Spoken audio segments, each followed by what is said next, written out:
PC 1RR में जाता है, PC 3RV में जाता है, वो सब मॉडल में जाता है। वो 15 वोल्ट का कनेक्टर नहीं है सर, वो 60 वोल्ट सप्लाई है VA की, जो स्केलर PCB को जाती है।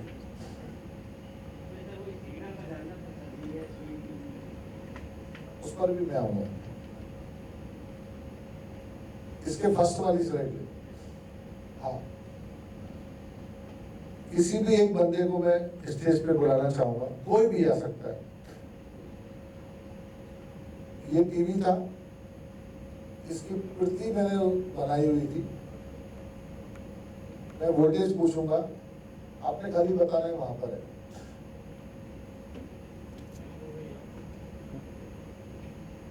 इसमें VA वोल्टेज कहाँ जनरेट होता है? पावर सप्लाई में। कहाँ? लेकिन पावर सप्लाई वहां तो 5-6 वायर आए हुए हैं ब्लैक वाले पे। ओके,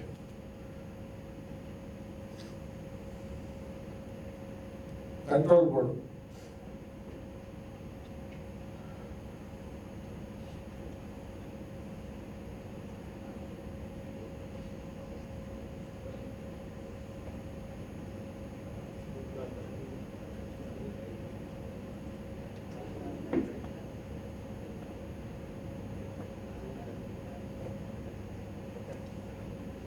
ये 4520 का कंट्रोल बोर्ड है।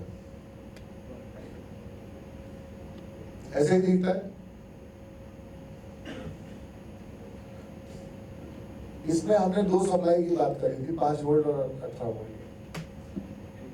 जो लेफ्ट में जो 2 जाड़े की दिखाई दे रहे हैं, ये वो 2 सप्लाई है जो इसको इन होती है।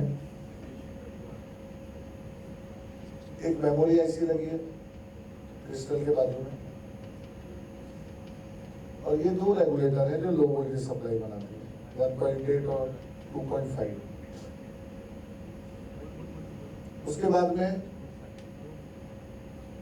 PGIC के बाजू में EXT ऑटोजेन, मतलब विदाउट मदरबोर्ड प्लाज्मा टेस्ट।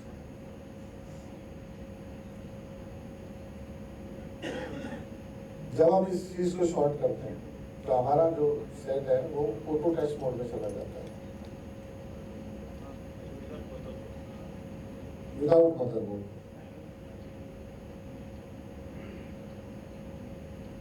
क्योंकि LG के अंदर मदरबोर्ड अगर नहीं है तो पावर सप्लाई को जो स्विचिंग किया हुआ है वो ऑटो स्विचिंग है, वो डायरेक्ट वो ऑन कर देता है, जिससे हमारे सारे वोल्टेज बन जाते हैं। लेकिन डिस्प्ले लाने के लिए हमें ऑटोजेन को शॉर्ट करके पता लग जाता है हमें कि इसमें हमारा ये प्रॉब्लम है, लाइन आ रहा है या कुछ भी नेगेटिव पिक्चर है, कैसा भी सिम्टम है, तो विदाउट मदरबोर्ड हम इसको चेक कर सकते हैं। पैनल का जजमेंट आ जाता है, टेक्नीशियन आसानी से एस्टिमेट दे सकता है कस्टमर को। कई बार क्या होता है, सेट डेट आया, मदरबोर्ड का इशू है, अब वो कैसे एस्टिमेट देगा? तो ये चीजें उसको एस्टिमेट देने में आसानी होती है।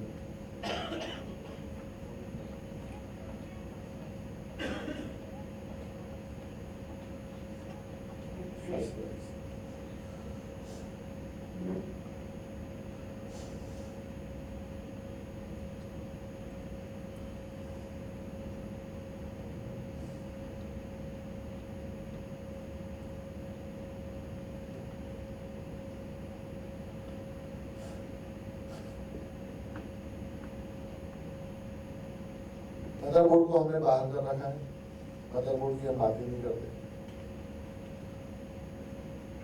पावर सप्लाई ऑन हुआ, ऑन होने के बाद में जेड बोर्ड को सप्लाई किया। पावर सप्लाई कौन कौन सी सप्लाई जेड बोर्ड को देती है?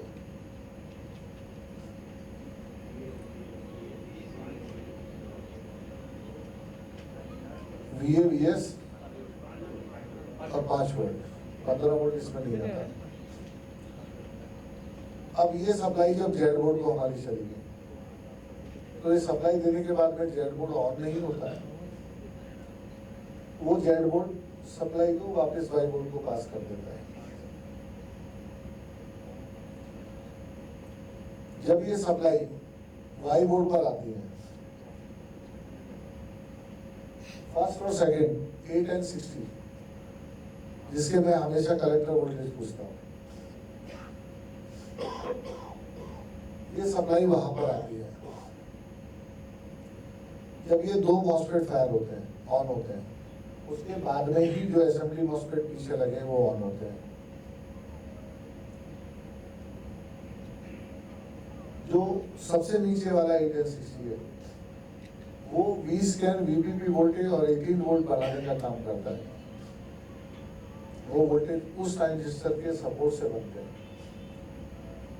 उसके ऊपर जो 860 है, जहाँ हमें 206 वोल्ट मिलते हैं, वो जो हमारा सस्टेन आउट का जो पल्स है, जो जेड बोर्ड को आता है ऑन करने के लिए, वो मॉस्फेट उसको सपोर्ट का काम करता है।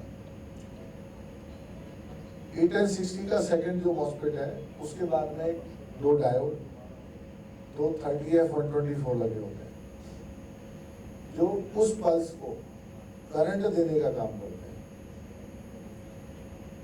आपने अक्सर देखा होगा 30S2 दो शॉर्ट, 860 नीचे वाला डैमेज होता है, चारों शॉर्ट तो 2 नंबर मॉस्फेट होता है। कभी ट्रेस किया कैसा क्यों होता है? अगर 30S2 गए तो पहला वाला हो गया, अगर 63K2 गए तो दूसरा वाला हो गया, और अगर दोनों गए उस कंडीशन में भी 2 नंबर ही उड़ता है।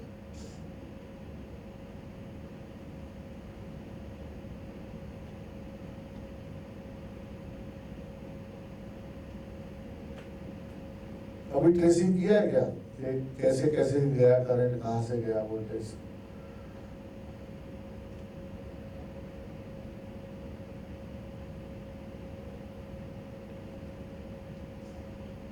शॉर्ट करते करते डाल देते। लेकिन मैं सच बोल रहा हूँ, उतना तो कंफर्म है ना? हाँ, कंफर्म।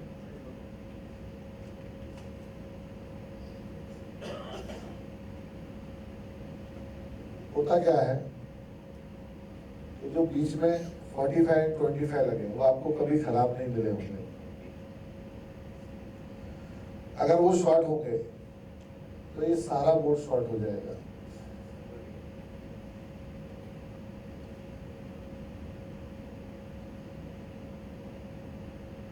एक ट्रांजिस्टर को ड्राइव करके उससे जो आउट आया, हमने उसको दूसरे मॉस्फेट को यूज किया, दूसरे से जो ड्राइव आया हमने तीसरे को यूज किया, हमने वो चेन में यूज किया। चेन में भी कैसा है, पैरेलल में ऑपरेट हो रहा है। उसके लिए मैं आपको एक और चीज बताता हूँ। नेक्स्ट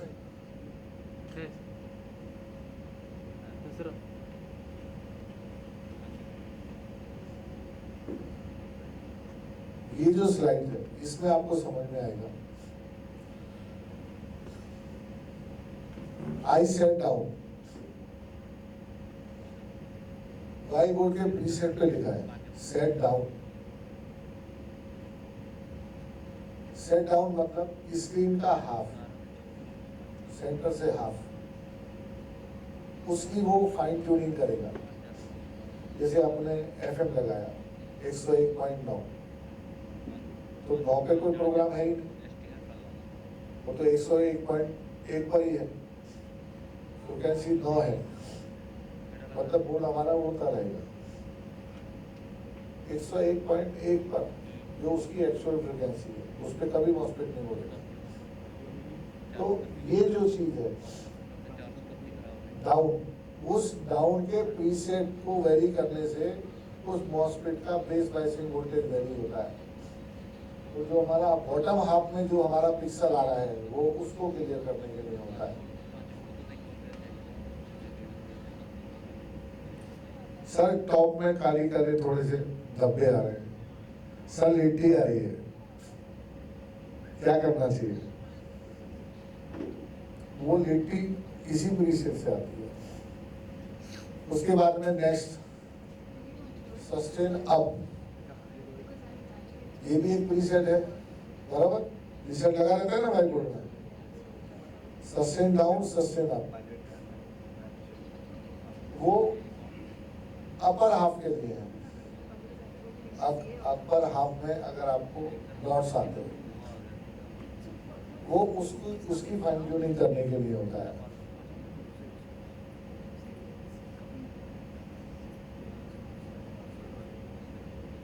मतलब एक रेडियो 2 स्टेशन पकड़ता है। Bottom half sustain down, bottom up sustain up. अब हमारा प्लाज्मा क्लियर हो गया, हमें एकदम पिक्चर नीट एंड क्लीन मिल रही, कोई डॉट्स नहीं रहा उसके अंदर।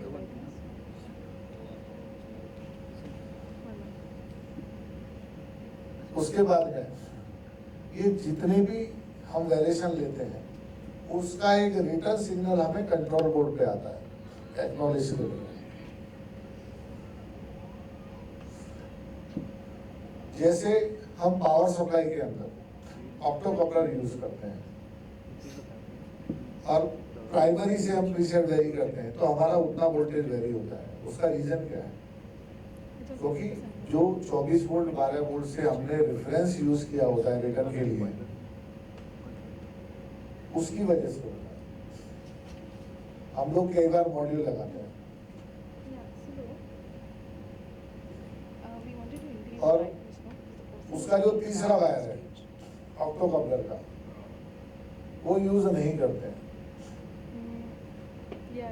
तो कई बार वो ऑटोमेटिक वोल्टेज एडजस्ट हो जाता है। हम सोचते हैं हो गया जान छूट गया, एक्चुअल में ऐसा नहीं होता। क्योंकि वो जो सर्किट डिजाइन किया होता है जहां पर TL431 या जो ऑप्टोकपलर यूज किया है,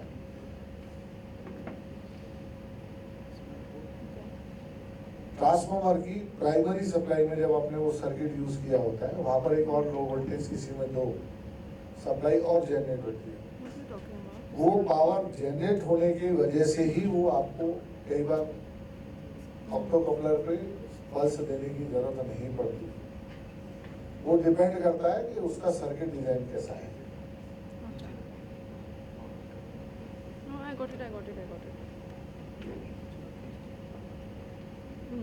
अभी देखो 3 चीज साथ में चल रही है, प्लाज्मा भी है, पावर सप्लाई भी है, LCD LED भी है। Perfect. Thanks. Bye.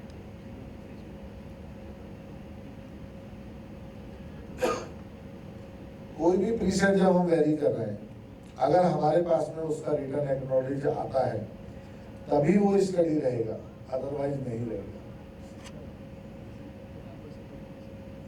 जिसको आउटपुट टू इनपुट फीडबैक भी बोलते हैं।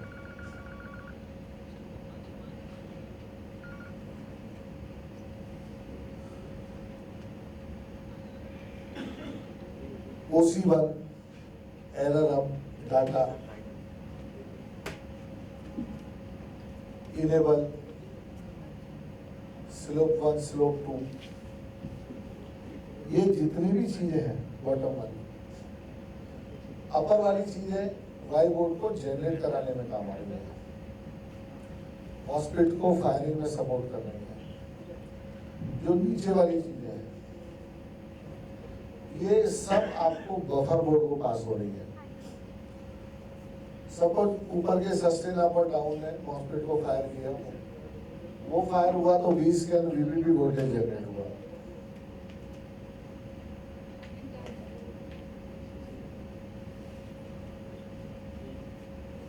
जब ये सब वोल्टेज जनरेट हुआ सेम टाइम पे कंट्रोल को भी तो वोल्टेज गया, तो कंट्रोल ने क्या किया, वापस एक ड्राइव निकाला। किसी वाई बोर्ड में 4 का बस, किसी में 6 का, किसी में 8 का। अब वाई बोर्ड ने वो सिग्नल आगे पास कर दिया। आपने देखा होगा वाई बोर्ड के अंदर जब कंट्रोल से इनपुट आता है तो किसी वाई बोर्ड में 3 IC लगी रहती है, 20-20 पिन की, किसी में 18-18 पिन की।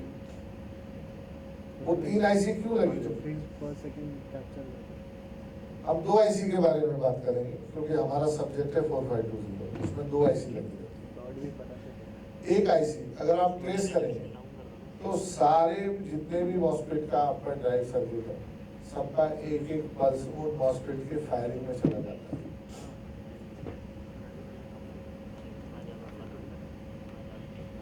उसके बाद में उसका रिटर्न एक्नॉलेज भी आता है। दूसरी जो आईसी होती है, वो आईसी बफर को सिग्नल देने का काम करती है आगे। उस आईसी के साथ में जैसे जैसे बफर की तरफ को सिग्नल बढ़ता है, बीच में प्रोटेक्शन, आइसोलेशन, वो सारी आईसी, सपोज हमारे पास में 0.5 वोल्ट का ड्राइव है, अब आईसी को हमें 2.2 देना है, तो हम एम्पलीफायर आईसी यूज कर देते हैं। सेम उसी कंडीशन में वाई बोर्ड के सीरीज में जो बफर को जाती है सप्लाई, कई बार जो बफर में आईसी लगी होती है छोटी, वो वाई बोर्ड में होती है, कई बार बफर में होती है, डिपेंड। ये सारी चीजें बताने का रीजन सिर्फ इतना है कि आपके पास टाइम नहीं है, मेरे पास बहुत सारा टाइम है। मैं ट्रेस कर सकता हूँ, आप ट्रेस नहीं कर सकते। मेरे अंदर पेशेंस है, मैं एक बोर्ड को लेके 1 महीने भी बैठ सकता हूँ, आप नहीं बैठोगे। टेक्नीशियन को जैसे ही फोन आता है, सर प्लाज्मा बंद हो गया, हाँ, टेक्नीशियन खुश हो जाता है तुरंत। 3000 रुपये योगेश सर को देंगे, वो बना देंगे, 8000 का एस्टिमेट, 5000 रुपये खर्चे कर, 4000 रुपये जेब में आ गया। तो मेहनत क्यों की जाए?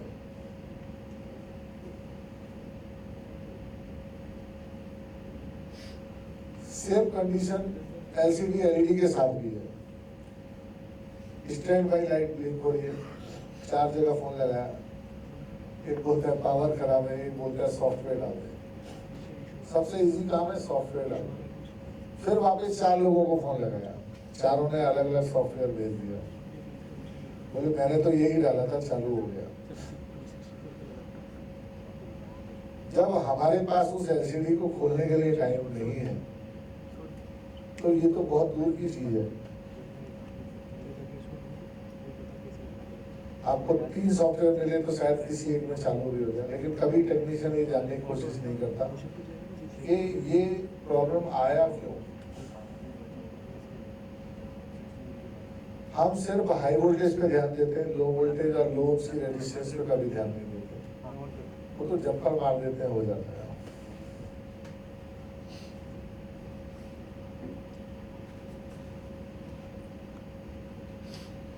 मैं ऐसे सोचता हूँ, जितनी लोग्स की वैल्यू है उतनी ही ज्यादा खराब है।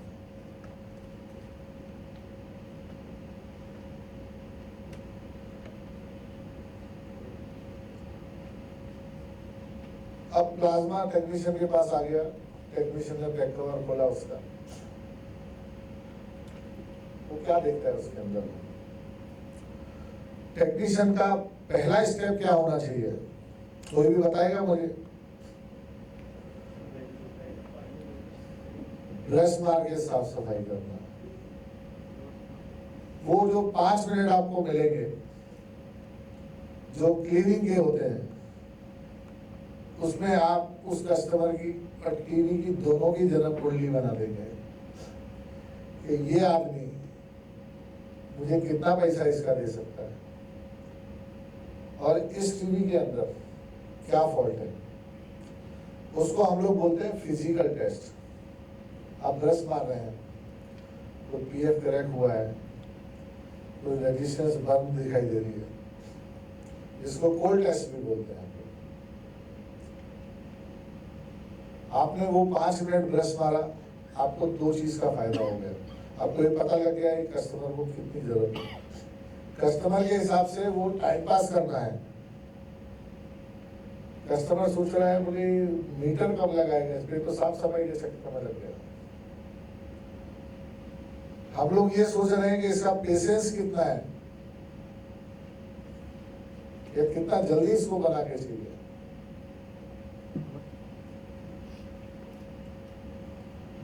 हमें एक पीएफ स्पार्क दिखाई दे गया,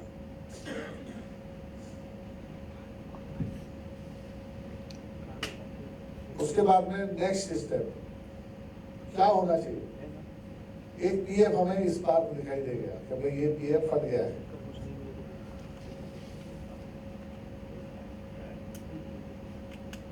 नेक्स्ट स्टेप क्या होना चाहिए?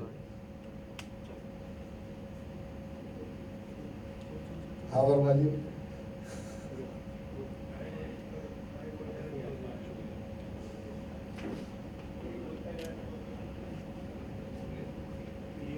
What is our next step?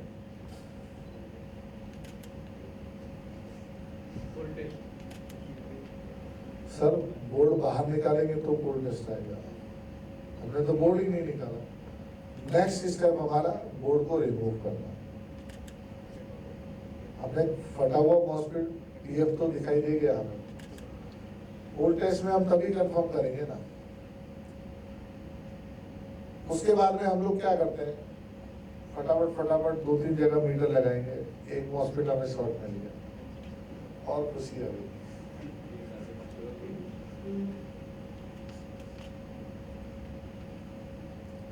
कभी भी हम लोग ये सोचने की कोशिश ही नहीं करते कि ये फटा क्यों होगा, क्यों स्पार्क हुआ ये।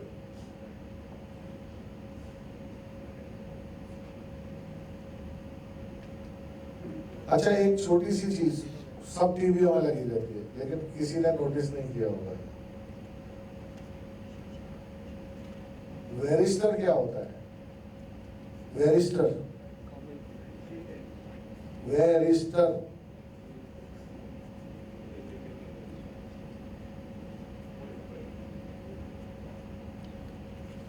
सब टीवी में आता है, एलसीडी, एलईडी, प्लाज्मा, सब पावर सप्लाई में लगा रहता है।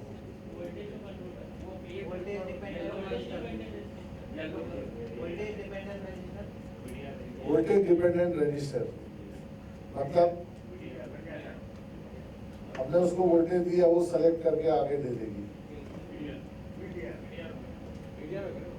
Voltage dependent register VDR.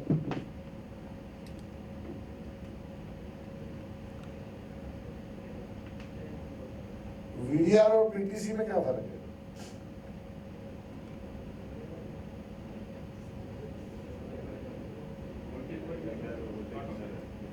हाँ, वापस बोलिए। पीटीसी शॉर्ट होता है और वीडीआर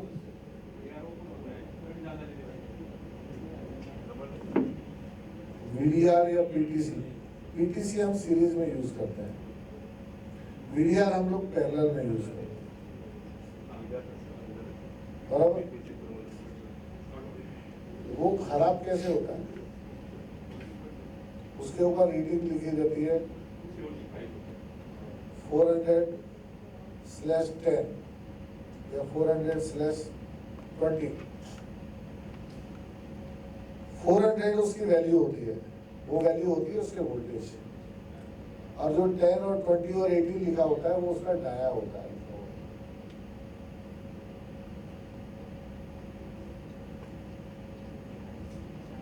हम लोग कई बार क्या करते थे, यहाँ हमें 220 का बल्ब लगा है, उसको डिम करना होता था तो वो लगा देते थे, क्योंकि उसका यूज सीरीज में कुछ और होता है और पैरेलल में कुछ और होता है। अब हम बात करेंगे वो खराब कैसे होता है, क्योंकि हमारा टॉपिक है पीएफ स्पार्क होना। जब इनपुट सप्लाई जो 220 है हमारी 300 चलेगी तभी भी वो खराब नहीं होगा। उसकी कैपेसिटी अप टू 400 वोल्ट या 360 वोल्ट, जब तक उससे ऊपर सप्लाई नहीं जाएगी तब तक वो डैमेज नहीं होगा। टीवी के अंदर पीटीसी क्यों डैमेज होता है कि जब भी आप उसको ऑन ऑफ करते हैं वो वन टाइम ऑपरेट होता है, उसके अंदर स्पार्क होता है, आपका ट्यूब का जितना चार्ज है ना उसको ग्राउंड कर देता है।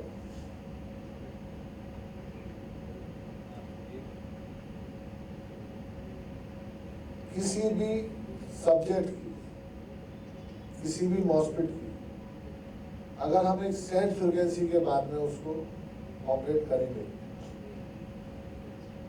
तो उसका सिग्नल डिस्टॉर्टेड होगा, उसकी वजह से ही वो पीएफ स्पार्क होगा।